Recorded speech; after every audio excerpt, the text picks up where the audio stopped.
Welcome to Toffs&Toolers, a criminal Victorian venture, a weekly podcast digging deep into the worlds of the criminal and constabulary in the Victorian era. Your guides for this week's foray into our fascinating but somewhat brutal past are myself, Alex Hudson, a long-time enthusiast of Victorian crime and punishment, Mr. Hugh, a nautical troubadour of almost no renown. Will you sing a note for us, Mr. Hugh? No. Thank you. And Alex Sweetman, who made a Victorian gentleman sing into a top hat to get that voice. What did he get in exchange, Alex? It was an impeccably styled moustache, but only for one day. Makes sense. We're also helped by some random northerner that wandered into the office, Sean, Hello. and our distant, resident, microphone-shy script monkey, Duncan. This week's episode is all about baby farming, which confusingly does not involve tiny combine harvesters and ridiculously cute little onesies, but is a significantly darker and more disturbing chapter of our history that fortunately led to some well-needed reforms in policing and protecting children's welfare. And now knowing that it all gets better at the end when you think about baby farming, you could be happy that at the end of the podcast, you can go back to picturing toddlers in a worryingly cute combination of check shirts and dungarees, made oh so cute by the incongruous implication that a toddler may have to shoo a half-ton of cow away so they can get their combine harvester through the gate. Right, welcome to the show. Okay, gentlemen, this is going to be a difficult one, and I think it's only fair to actually warn people who may be of a more sensitive disposition. In all seriousness, we're going to be talking about things like infanticide, baby deaths, and obviously this is quite a sensitive subject for some people who may be listening. So I just want to put it out there, first of all, if you do feel like you're going to be affected by these particular issues, to please take care if you want to listen to this particular show. That being said, I think it's something that we have to talk about because it was such a difficult part of the Victorian experience. And it's something which gave rise to a lot of future legislation about how we look after children in our society now, never mind back then. So that being said, once we got that out of the way, I'd like to invite you all to indulge in our front of show exercises. So first of all, for this particular show, I do believe I need to remind you all that there will be no Van Dyking during this particular show. Oh, blimey. Exactly. So there'll be none of that. Roll your neck in, love. Yeah. So there'll be no Van Dyking during this particular show. Neither shall we be talking about Jack the Ripper. Who? Yes, exactly. Thank you. And thirdly, as we already know, as introduced and explained by the inimitable Mr. Hugh, Dickens gets everywhere. He is multidimensional, he crosses timelines, and is available to every single Victorian at any point in time. And we will know this, and we will prove this over the coming shows and the coming weeks, by default, if not by actual fact, as we go through his inability to not be involved in everybody's lives in the Victorian era. It is really frustrating. Plus, he also is a bit of a Dickens. Back to the show. Baby farming. What is it? I've got some ideas. Well, actually, I've got 3 ideas that immediately come to mind. First, you know when you get those tiny vegetables and you feel like a giant? Oh, I love those tiny vegetables. So baby farming, it's just farming like tiny broccoli, tiny carrots, tiny potatoes, Tiny right? cabbages. Yeah, tiny cabbages. No. No. I can tell by your face it's a no. No. Okay, second option. You take an infant and you put them in some dungarees and some wellies and you put them in the field and you have a baby who is farming, right? You do literally have a baby who is farming. Yeah. Yes. It is not that. Your face is still saying no. Okay. Third option, Cabbage Patch Kids? No. No. Okay. So this is where it gets a little bit tricky. So there was a poor law introduced in 1834. Okay. So the poor law essentially took away care of orphaned infants away from the parish. So the parish church and the community itself would look after orphan children. This was considered to be a huge financial burden, possibly because of the expansion of cities and areas and more orphan children finding their way into this unfortunate situation. I thought they went to a workhouse. Well, they could go to a workhouse, yes. But that was alongside the introduction of the poor law itself, which made that particular space. What it did do is place the burden of the care of the child on the woman. So the poor law basically said the parish doesn't have to look after this child. You as the woman have to do it, not the father. There was an amendment later that said the father should make some sort of money, offer some sort of money as part of that. But obviously the stigma associated with having a child outside of wedlock meant that you had to be brave enough to stand up in court, point to a man, and then, what were they going to do? Say, no, that's no child of mine. And the magistrate said, fine, sounds good to me. Off you go, harlot. Go and look after your child. Didn't have DNA tests back then. No, nothing like that. And, women were still expected to work. They would have been doing 12-hour days. And even a crying child was considered to be a disease. Not the child, but the fact that they were crying. That was considered to be an illness. And that in itself was a stigma as well. So these women were left with very little option. So they were supposed to look after it. They didn't have the financial means necessarily. There was no recourse to provide money for that particular child. So what happened? They had to give it up for care. So there was a number of options. By the time they had the child, the lying in house was not an option. Lying in house was essentially a group of people you could go to who would take care of the child before it was born, in inverted commas, this being the age of euphemism. Giving you a quiet birth. Yeah, that was the unfortunate phrase, yeah. After the lying in house, there were the procurers. These were intermediaries who might come to your house in a respectable fashion and offer a chance to adopt a child. They just happened to know people. And that would take away the child to a foster home. And that foster home, there was no regulation or anything like that. It was just literally, you pay this person a You stipend. pay them. Oh, you pay They don't- the they don't foster buy home. This is the a baby service off you. being provided. And then they would actually look after the child for a period. So there could be a large amount of money, like anything from £5 to £200, which obviously is quite a significant amount of money at that time. Or you'd pay them a weekly amount in order to look after that child. So the term baby farming is like a kind of media term, if you like, or a colloquial term for this process of children being moved into those sets of services. And this was a permanent situation. Yeah, it wasn't like a nursery where nobody- they look after no, it for while no. you're at work and then you get the child back. No, it wasn't like you didn't pawn your child. And sort of like, yeah, I'd like my child back now. Here's the ticket for my child.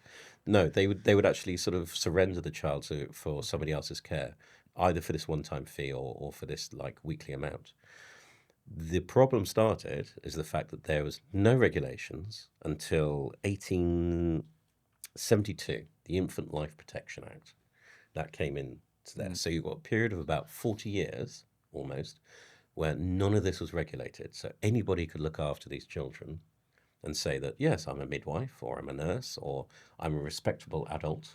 I And know this- someone who is looking to adopt. I can put you in touch. Exactly, yes, for a small fee. And of course, the more babies you had, the more money you actually made. Hence, baby farming. So you brought more of these babies into care. And the sad fact is, the lack of regulation meant that more than one of these people who operated foster homes just allowed those children to waste away. Between the stigma of the mother having a child out of wedlock, still needing to work and provide for the child being taken away, all of that, it just sounds like Les Miserables to me. Yes, Cosette being yeah. placed in the tavern. Yeah, and it's kind of like this kind of, there is no good solution for a woman in this situation. If she happens to have a child and can't afford to look after it, or is in a station of life where she can't afford to have a child out of wedlock because her honor, her reputation will be completely ruined, you had to give your child away. And I can't imagine anything more appalling than having to give away and not really knowing whether or not it's going to a good home or not, because the procurer would obviously, you wouldn't have any interaction there.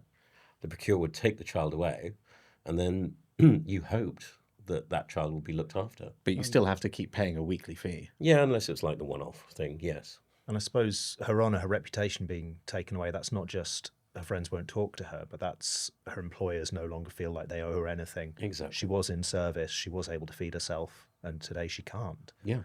So the stakes couldn't be higher. No, and it was something which never really sort of changed. So even when the Infant Life Protection Act came in, it didn't set up foster care. The state still avoided that kind of responsibility. And it wasn't until the early part of the 20th century that adoption homes and foster care and proper regulation came into effect. So how do you keep your child compliant and quiet and all the rest of it? I've And got the- some ideas. Yes, but the Victorians had a very specific solution, and it was literally a solution. It was its mother's friend, or what was referred to as mother's friend. There are variations on that. Everybody knows about laudanum, or at least I hope you do. What's I'm laudanum? familiar with it. It's a mix of alcohol and drugs. Yeah, opium. Guess how much opium in your little ampule of 5%. 10? 10%. 10% opium. The rest alcohol in these little ampules. I can't remember the exact. It varied in sizes. They're quite small. So there was this fantastic word. We say chemist now. They used to refer to them as druggists, which I think is very apt. It's very on the nose. There was one druggist who reported to Parliament on how popular laudanum was when they were trying to regulate it later in the century. Never guess how much this guy in Northampton actually sold in a year. Ooh, let's say Of 5 laudanum. gallons. That's pretty interesting guess. Any other advances? I mean, or- how big were the ampules? 2 bath They're tanks. An quite inch or small. two? So for those of you listening, I'm holding my fingers this far apart. Maybe 50 pints. 50 pints. Any advance on 50 pints? A few gallons. It was 40 gallons in a year. 40 gallons. Now, he was probably exceptional, but that's how much laudanum. That's what the Victorian public, and that was just laudanum. It wasn't these special solutions that were being sent out. So that was the over-the-counter stuff. Yeah, that's pretty much it. But you could order it through the papers. They had mail order for like how many pounds of opium, bales of opium you want actually sort of sent through the post. I've heard of it wasn't fudge that by bad, but- post, but never opium by No, post. it was. Basically, they used to advertise these Mother's Friends cordials. They didn't tell you what was in it, but it was great for teething. It will make your child quiet. Sorry, this is for the children. Oh, not well, for the adults, mothers. Adults could have it, yeah. So you have your mum and your child. Because, again, as I mentioned earlier, crying child was A sickness, disease. yeah. That was something. And yeah, they would stop crying. You're raising heroin addicts, effectively, opioid addicts, but, they wouldn't be crying. And then you could knock back the rest in the meantime. It would certainly take the edge off. Take the edge off after a 12-hour day, come home to a screaming baby. Here's your opium. And here's mine. Yes. One for you, one for the baby. And I suppose you were talking about the neglect of these children. This is a huge part of it, the level of danger for those children, but also the baby farmer. Regardless of what intentions they started off with, if they're knocking back the laudanum, they're not likely to be motivated to look after these children that aren't even crying in distress. No, it wasn't regulated, so you don't really know exactly what proportion of chemicals are actually in that. So you're giving it to your child or to the child you're supposed to be looking after. I do wonder how many overdoses there were. But this is also where economies of scale come in, because if you've taken, let's say, 5 children in, if 4 of them survive and most of them look about the same, then for all intents and purposes, everything's fine, right? Yeah, because all the babies look like Winston Churchill. Yes. Even before Winston Churchill. And given that it's called baby farming, like farming doesn't connotate small scale to me. That's No, it was sounds considered. I like mean, tens of it hundreds. it of also babies. speaks to how the Victorians managed this whole Yeah. situation in that they didn't want to acknowledge it at all, which is why the legislation appeared to be so slow. It was such a dark part of the history that they didn't even want to acknowledge that. They'd have to admit that orphan babies, even the clause that put the onus on women was called the bastardy clause. So women having these children were considered to be fallen women, and they were effectively ostracized. So they didn't even want to admit that could happen. Never mind the fact that there were all these orphan children wandering around. But in terms of black markets, there was a need for the services being provided by these farmers. Clearly. So the advertising, it must have been plain as day in the papers, just using It's like friendly adoption. Yes. phrases. Yeah, it's like we know somebody in the countryside who'd love to have a child and this sort of thing. But I tell you what, this is quite a difficult subject. We will come back to some of the perpetrators of it, but I do feel like we need a bit of a palate cleanser. Yes. So I dread to ask, Sean, but what job are you doing this week? Leeches. Excellent. Okay. I had to ask. So we'll be talking about leeches next. Any clue on what the Dickens is this week? Oh, I think we've got another author for you. Excellent. Okay, that's going to sound exciting. All right, we'll come back with that in a second. Bit of a palate cleanser, like I said, and then we'll come back to baby farming and some of the perpetrators of those crimes later. Is your tooth pain making soup a dangerous game? Is your eating joy reduced by the torment produced? Do you wish your cocoa, coffee and tea could once again be pain-free? Here at Fraser's Barbers, we remove your gnarly gnashes quickly and fuss-free. Your mouth may be brown, but we won't let you down. A quick shot, a little tug and you're on your way. Don't give the quacks the satisfaction. We'll remove all mouthy putrefaction. Stop that painful bite. Come to Fraser's tonight. 47A Whitechapel Road. And welcome back. As promised, we're going to take a slight break from what is quite a difficult, complex subject. And we are going, of course, to Mr. Hugh and to Sean for this week's What the Dickens. I'm quite excited for that. And slightly less excited to know what you've been up to with leeches, Sean. But we will come back to that. And of course, What the Dickens is named in honour of the fact that Dickens was not only prolific, but also a bit of a Dickens in his own right. So who do you have for us this particular week, Mr. Hugh?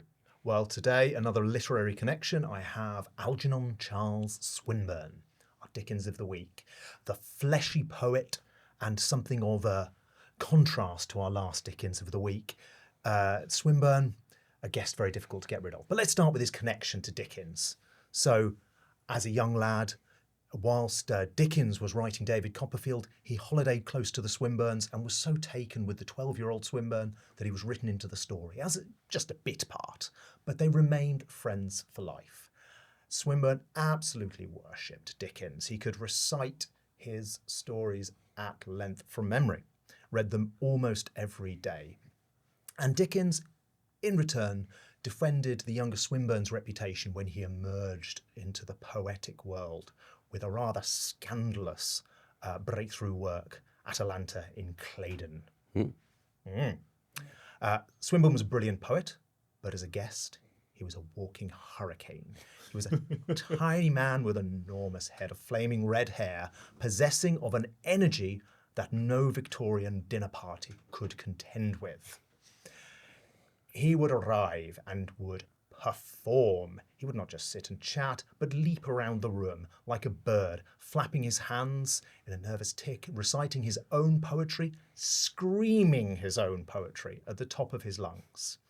He officially limited himself to a single drink. I don't think this was ever observed in practice. Not out of discipline, but he knew, as did everyone who met him in society, that after a single glass of wine, he would be either up on the table reciting his poetry or screaming out Greek tragedies, or under the table incoherent. There really was no other gear for him. This almost destroyed his position in society, but he had many dear friends, including Theodore Watts Dunton, who almost kidnapped our dear Algernon. For the final 30 years of his life, a single visit to Theodore's house turned into a 30-year residency where he was put in a strict regime of a mere pint of beer a day. And if you knew anything about Victorian water, a pint of beer was practically the safe minimum of alcohol you could drink without coming down with something appalling.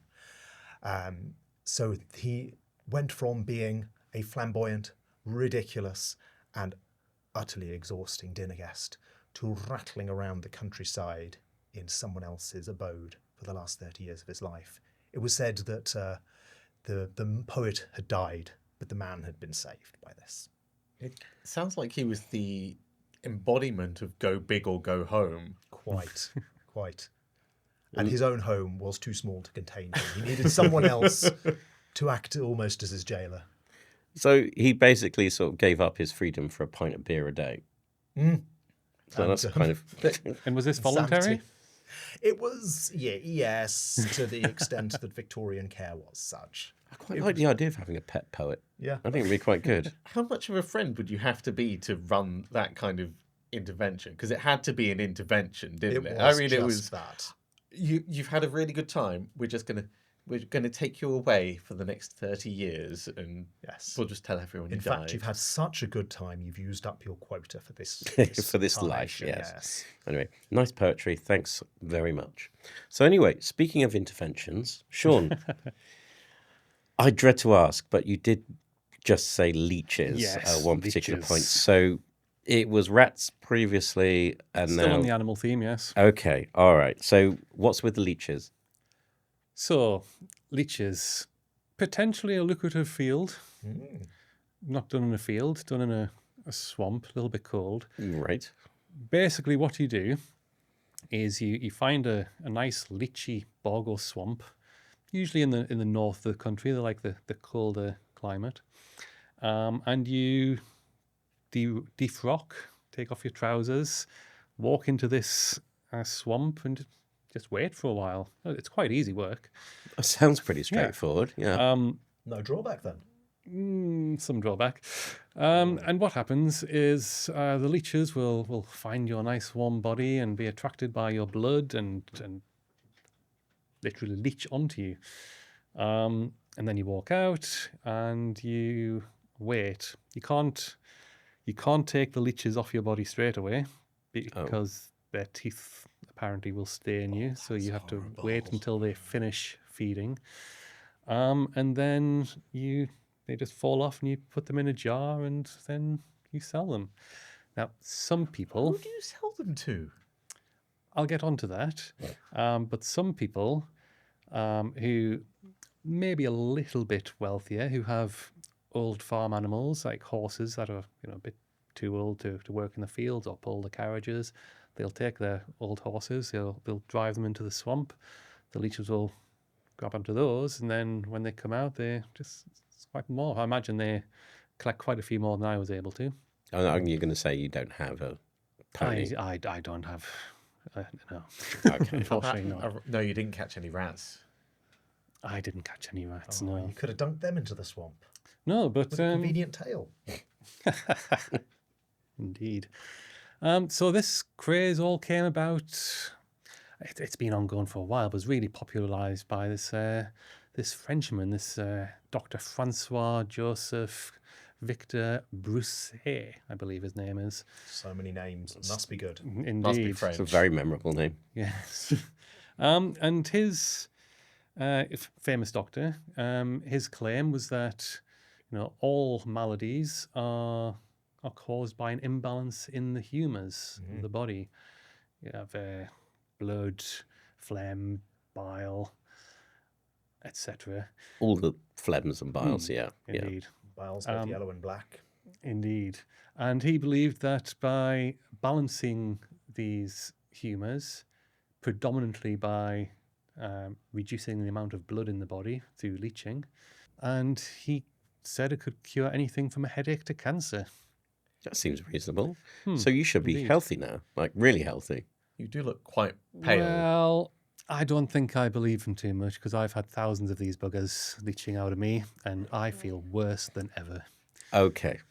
So I guess what this is building up to tell us that you're not going to continue with the leech collecting I am not. industry. Okay. Despite the fact that it could be quite profitable. All right. So no rat catching, no leech collection. I hope you find another job that will... I did manage to sell some leeches Yeah? to our friendly landlord, Varney. Really? But for What some does he reason, need them he for? wanted the fresh plump ones. Oh, he's so weird. That's why he stuck us in the back room. Okay, we wish you well and a speedy recovery from whatever illness you contracted this week, you. because I'm assuming that there were some. And thank you as well, Mr. Hugh, for another innovating Mr. What the Dickens. Yeah, we look forward to whatever Dickens comes around the corner next week. We're going to take a small break right now. When we come back, we'll get to the matter at hand. Is your posture poor? Is your vitality lacking? Do you wake each morning feeling faint, listless, or insufficiently charged? Then perhaps what your body needs is electricity. Introducing Dr. Scott's electrified corset for ladies and the belt for discerning gentlemen. It is the very latest in scientific undergarments. Woven with copper threads, reinforced with steel, and fitted with a discreet galvanic cell, this modern marvel restores nervous energy, strengthens the spine, and stimulates the feminine constitution. all while remaining perfectly respectable beneath your gown. My wife no longer swoons without reason. When she does so with excellent posture. Simply wear, perspire, and allow nature and science to do the rest. Dr. Scott's electric corset. If it tingles, it's working. If it sizzles, don't disengage. Your ribs secured in an electric cage. And burn marks, dear madam, are all the rage. Available now from all reputable chemists and several disreputable ones. Welcome back to the show. Thank you, gentlemen, so much for your little interludes. I really hope you find something that actually sticks next time. Well, not literally sticks, Yeah. but, you know, that's a job you enjoy, let's say. I've got to be good at something, right? let's, One day, let's hope, one day. hopefully, yes. Oh, touch wood. Anyway, I know it's going to come. I know we had a little interlude. That was something that we definitely needed, but we do have to finish up talking about some of the cases, the specific cases around baby farming. So shall I? It's quite dark, some of this. I wanted to talk about two specific individuals myself. I think we'll finish with Amelia last because she was so instrumental in defining what this crime was. But I will mention another lady who was convicted because her case is a little bit unusual.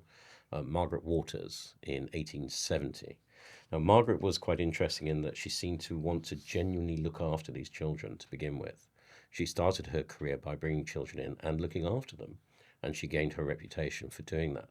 But for some reason, over the years that followed, up until her arrest in 1870, that slided, and she actually left children in the care of other children rather than looking after themselves. She used to go down to the gin palace and all the rest of it to spend the money she got from baby farming. So it's an example of how even the women who were in this situation were overtaken by their own circumstances and were unable to look after the children. So it just became this self-fulfilling prophecy. That doesn't obviate her crimes, because what happened to the children in her care were pretty gross. They ended up being malnourished, they died of starvation, and the specific case that led to her arrest was pretty gruesome in itself. The baby in question that certain authorities were alerted to was actually the product of a rape. A 16-year-old girl was raped, and the child well, they were both children. It was a child having a child. She was forced to give up the baby by her father, who found Margaret Waters through an advert in the paper, and the baby was passed on to Margaret Waters, who then subsequently simply pretty much left it to die. Now, the police, when they raided Margaret Waters' house, managed to rescue the child, but it was so malnourished it died a few weeks later. And that is the tragedy of the situation, that a young girl who was forced into this situation, her own father made her give up that child so that it could be passed to somebody else, and then eventually it died. It's just tragedy compounding tragedy. I mean, Waters faced death penalty for this as a result, which is understandable in that particular time. But obviously you have a situation where somebody actually wanted to start out by doing good and then fell into harder times as time went on, and clearly didn't have the wherewithal to do anything else at that point. It's crazy to think that, like, you start out with a relatively stable structure, and I wonder whether it started off with like one time where she was like, "You're an older child, can you look after this one?" And it went well. And then she started to rely on it, and before you know it, it's now the way things are done, and then things start falling through the cracks, and it all falls apart. I'm just thinking, well, if they can look after each other, I'm just going to go for a drink. Or if it just became mother's friend was a lot more mother's friend and down the gym palace over time because it all gets too much. I think there's certainly absolute neglect involved, because it wasn't that one child. That's just the example that led to her arrest. Yeah. And the other child died in a care, and there was certainly some sort of concern about Margaret's history involved in this. But yeah, there was a definite slide from one point. So that was 1870, though.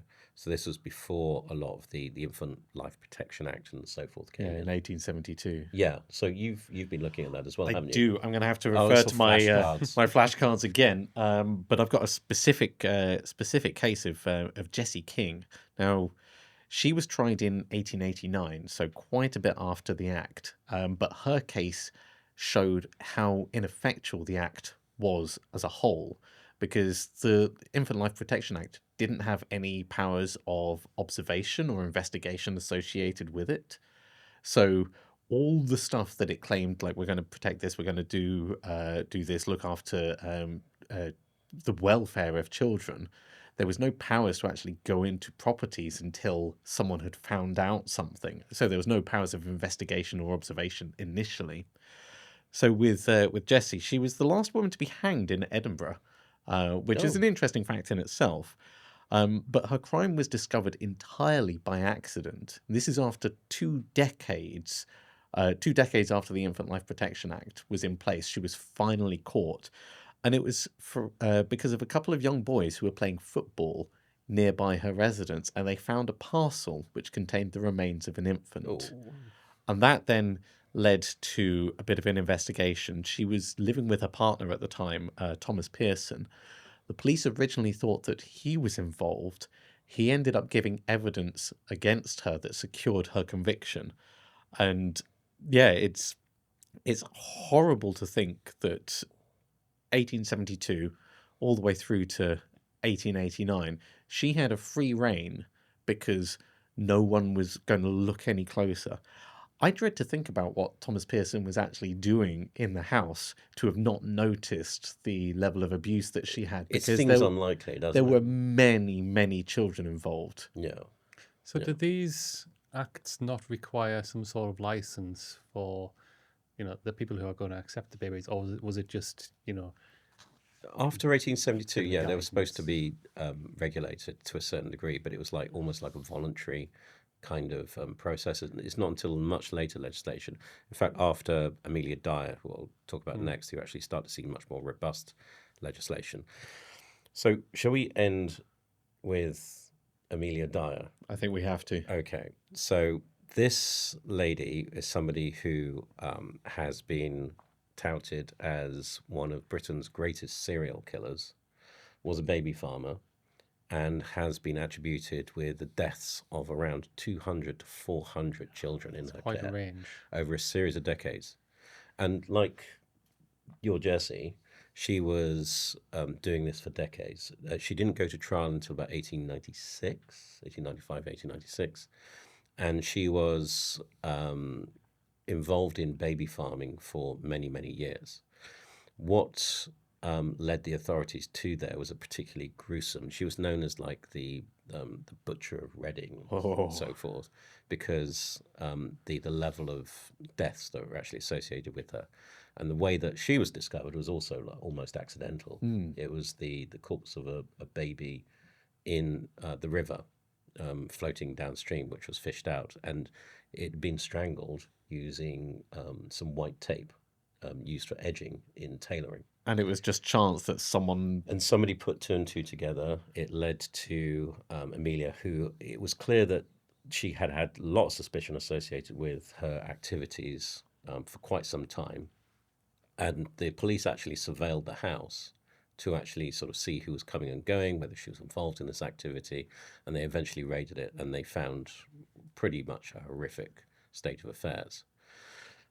She was actually arrested for, or was charged with the deaths of 6 children who were all murdered the same way. And she actually said in court transcripts, "You'll know mine by the tape around their neck." Oh, that's chilling. It is really cold.